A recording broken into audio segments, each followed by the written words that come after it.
Good morning all of you. Today I will discuss the lecture on the topic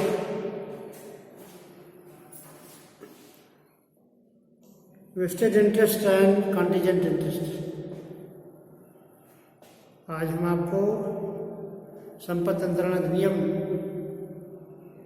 के अंतर्गत निहित हित एवं समाश्रित हित के बारे में बताएंगे। तो first of all I will discuss on the vested interest. Vested interest.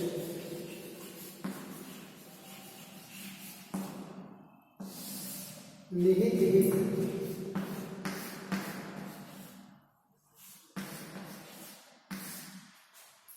निहित हित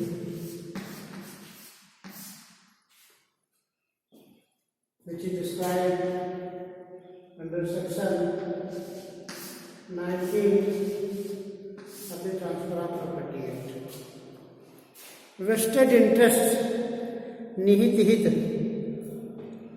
जब कोई अंतरण जो है किसी विशिष्ट किसी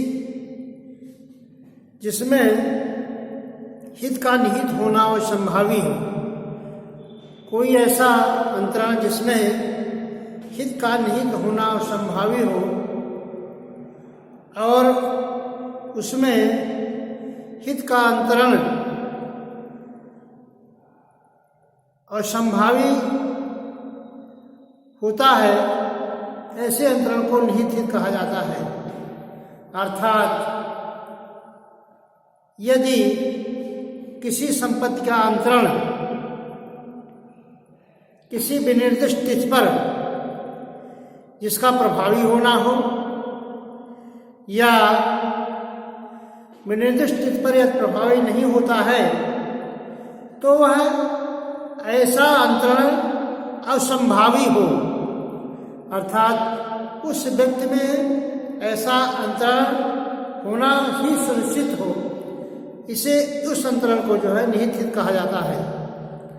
अर्थात संपत्ति अंतरण अधिनियम के अंतर्गत जहाँ पर संपत्ति का अंतरण और संभावी है, भले ही कोई तिथि निश्चित न हो, ऐसी परिस्थिति में ऐसे अंतरण को निहित हित कहा जाता है, ऐसे अंतरण को निहित हित माना जाता है।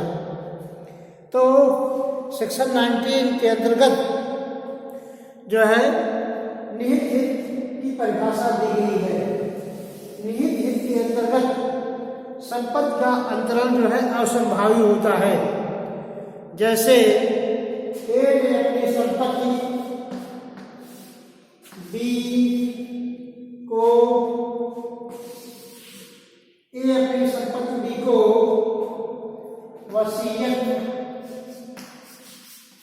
वसीयत करता है।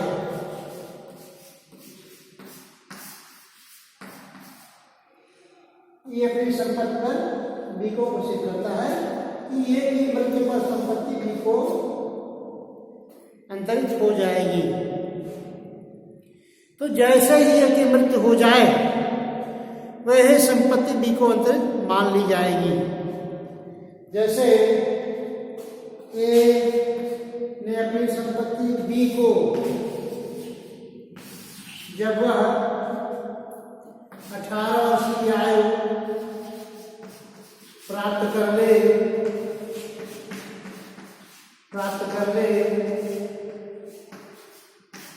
अंतरित करता है। यहाँ पर ये यदि बी को कोई संपत्ति अंतरित कर रहा है, बी उसका पुत्र है, पिता की मृत्यु पर पुत्र को संपत्ति का अंतरण होना असंभावी है। जैसे ही पुत्र जन्म ले लेता है उसको निहित हित मिल जाता है, उसको निहित हित प्राप्त हो जाता है। उसको वेस्टेड इंटरेस्ट प्राप्त हो जाता है,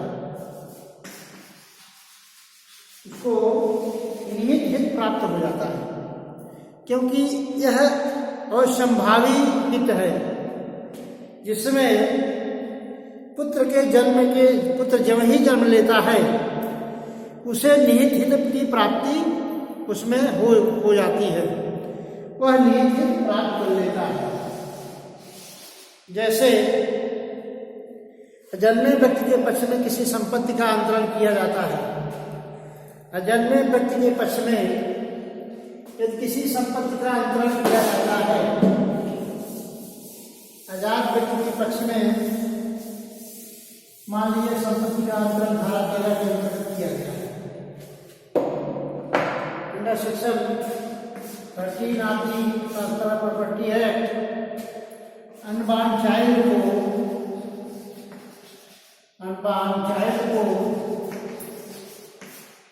संपत्ति का अंतरण किया गया है, संपत्ति का अंतरण किया गया है। तो अनबॉर्न चाइल्ड को संपत्ति का अंतरण किया नहीं जा सकता, लेकिन धारा 13 जो है पीपीए के अंतर्गत अपवाद है।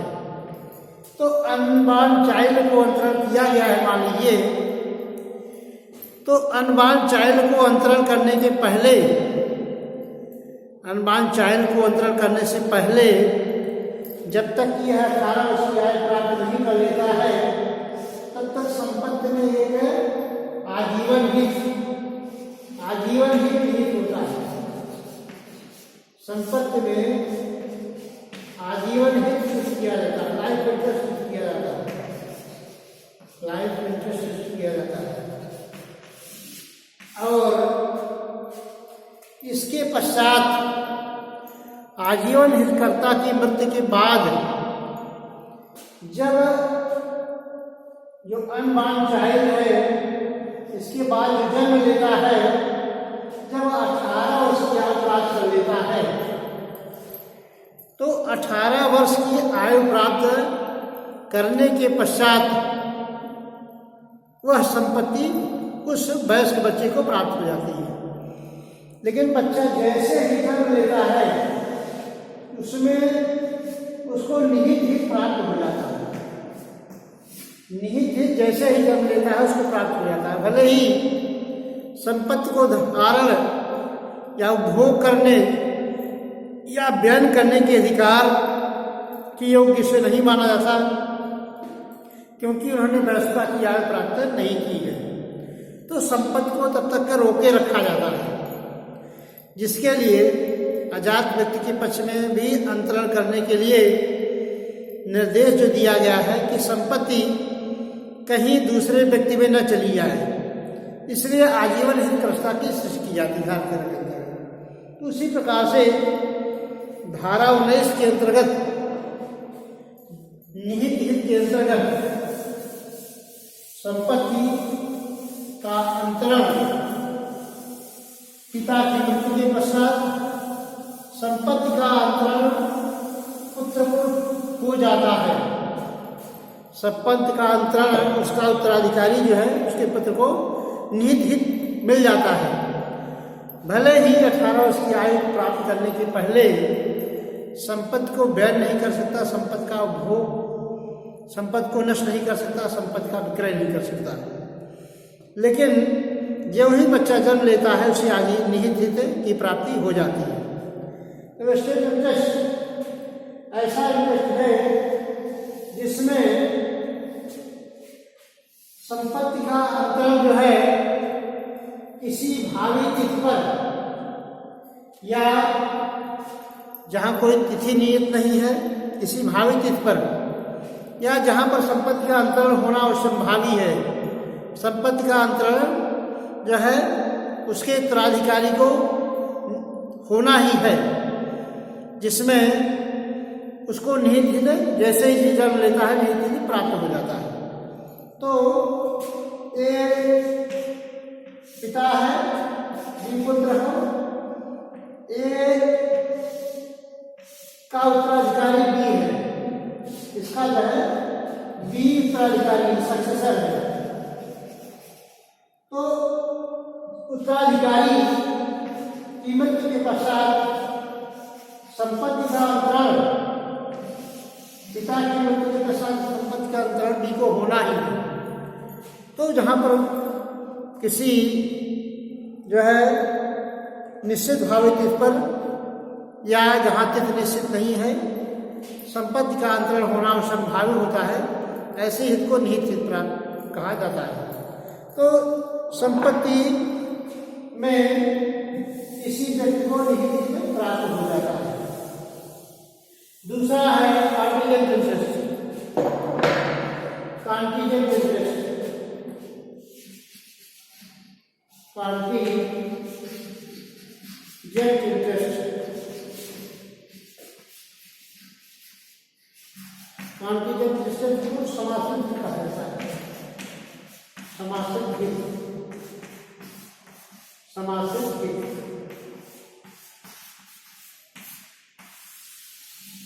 कॉन्टीजेंट इंटरेस्ट समाश्रित हित अर्थात ऐसा हित जहां पर संपत्ति का अंतरण और संभावी नहीं होता है। अर्थात संपत्ति का अंतरण तब होगा जब कोई विनिर्दिष्ट घटना घटित होगी, जब कोई संपत्ति का अंतरण तब होगा जहां पर संपत्ति का अंतरण के में कोई शर्त लगी होती है। अगर शर्त लगी है तो उस शर्त के पूर्ण होने पर, या यह पूर्ण होने की शर्त लगी है तो शर्त पूर्ण होने पर, या शर्त पूर्ण न होने की शर्त लगी है तो शर्त न पूर्ण होने की स्थिति में, अर्थात जहां संपत्ति का अंतरण विनिर्दिष्ट घटना के घटित होने पर, विनिर्दिष्ट घटना के घटित होने पर, विनिर्दिष्ट घटना के घटित होने पर या घटित न होने पर संपत्ति का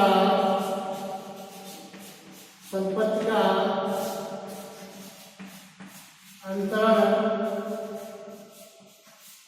प्रभावी होता है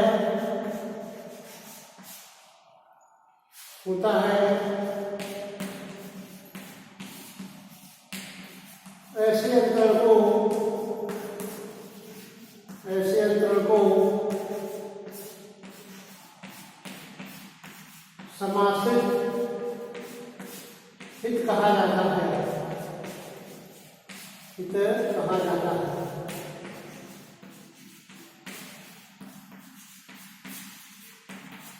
अर्थात संपत्ति अंतरण अधिनियम की धारा 23 समाश्रित हित की बात करता है, जहां पर संपत्ति अंतरण में किसी विनिर्दिष्ट घटना के घटित होने पर या किसी विनिर्दिष्ट घटना के घटित न होने पर प्रभावी होना है। जहां पर अंतरण किसी विनिर्दिष्ट घटना के घटित होने पर प्रभावी होना है या किसी विनिर्दिष्ट घटना के घटित न होने पर संपत्ति का अंतरण प्रभावी होना है, ऐसे हित को समाश्रित हित कहा जाता है।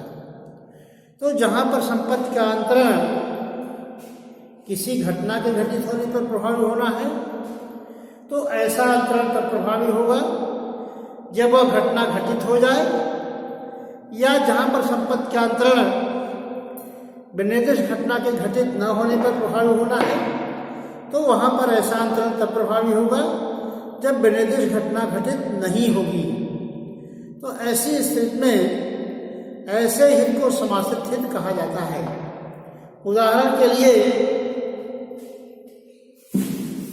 जैसे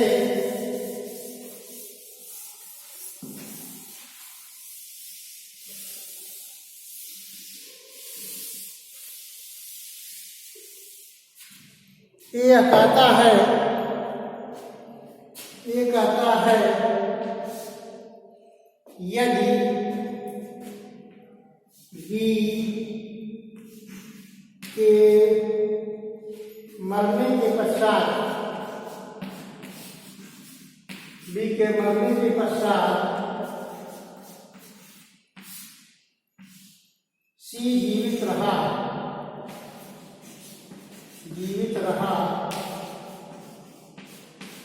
तो संपत्ति का अंतरण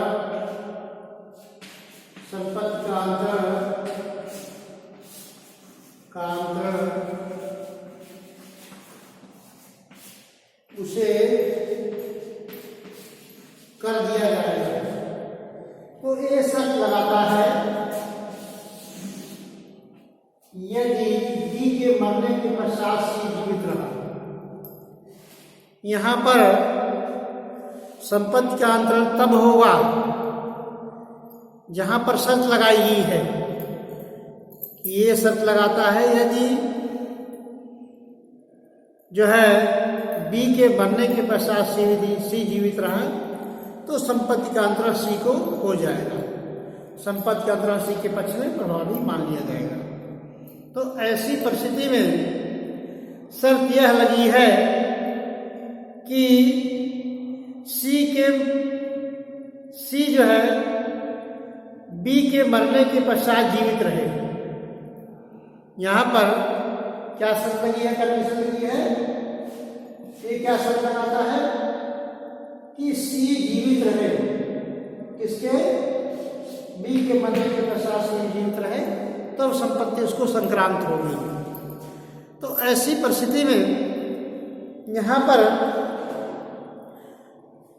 सी के पक्ष में अंतरण तभी प्रभावी माना जाएगा जबकि बी पहले मर जाए और सी जीवित रहे।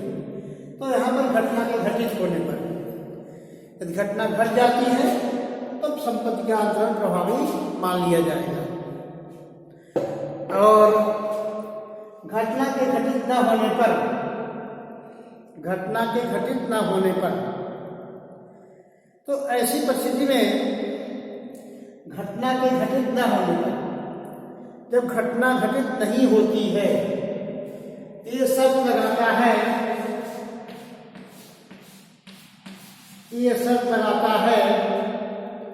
यदि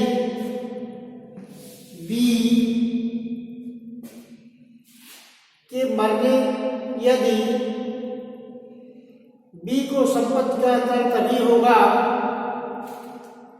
बी को संपत्ति का अंतरण तभी होगा,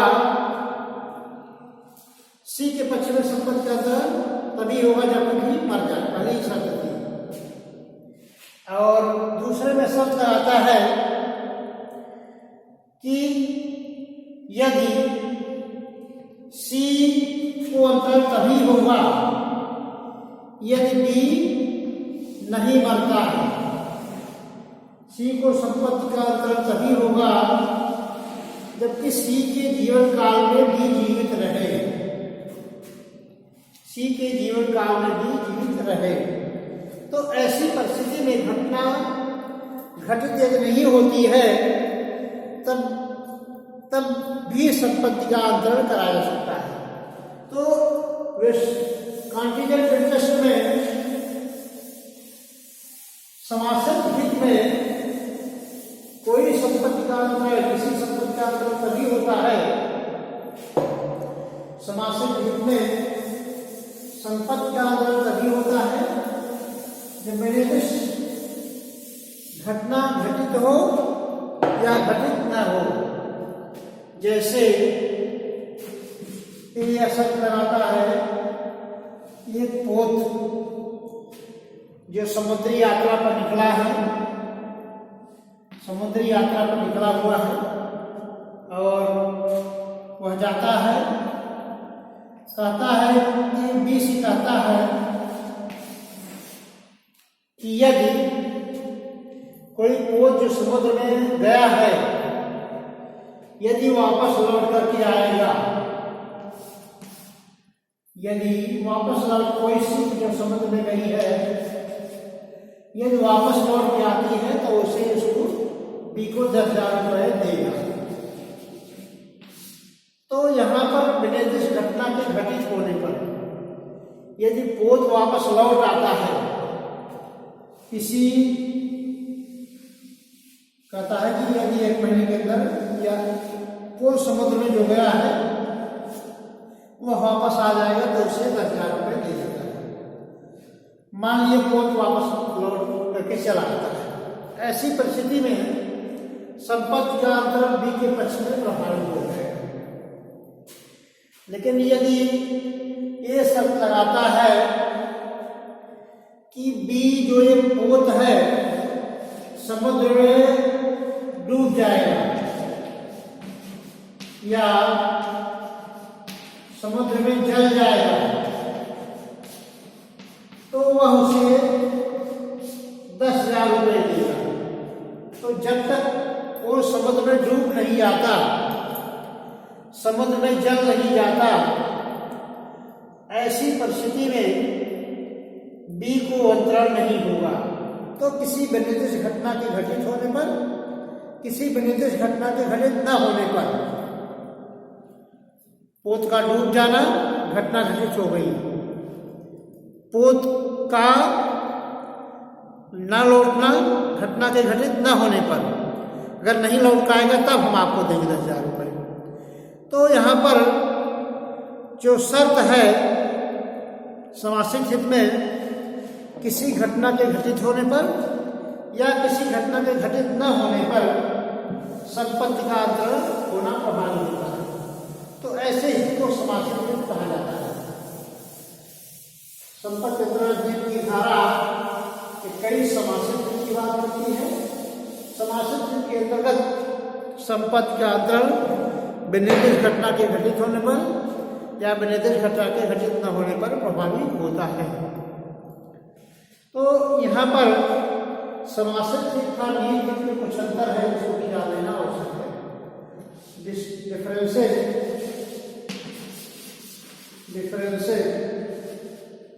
between vested interest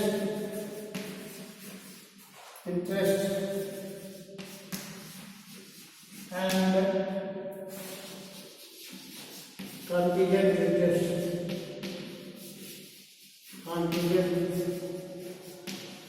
interest differences between vested interest and contingent interest। समासित हित और निहित हित के बीच में जो है अंतर क्या है? समासित हित और निहित हित, निहित हित और समासित हित। निहित हित में संपत्ति का निहित हित पहला अंतर यह है, निहित हित जो है में संपत्ति का अंतरण अवश्यंभावी होता है। निहित हित में संपत्ति का अंतरण अवश्यंभावी होता है, जबकि मीन्स संपत्ति का अंतरण जो है होना सुनिश्चित होता है। जबकि समासित हित में संपत्ति का अंतरण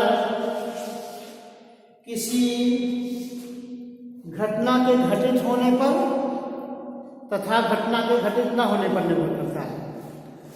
तो समासित हित में संपत्ति का अंतरण घटना के घटित होने पर या न होने पर निर्भर करता है, जबकि निहित हित में संपत्ति का अंतरण होना संभावी है। धन्यवाद teacher, I will deliver tomorrow. Thank you very much.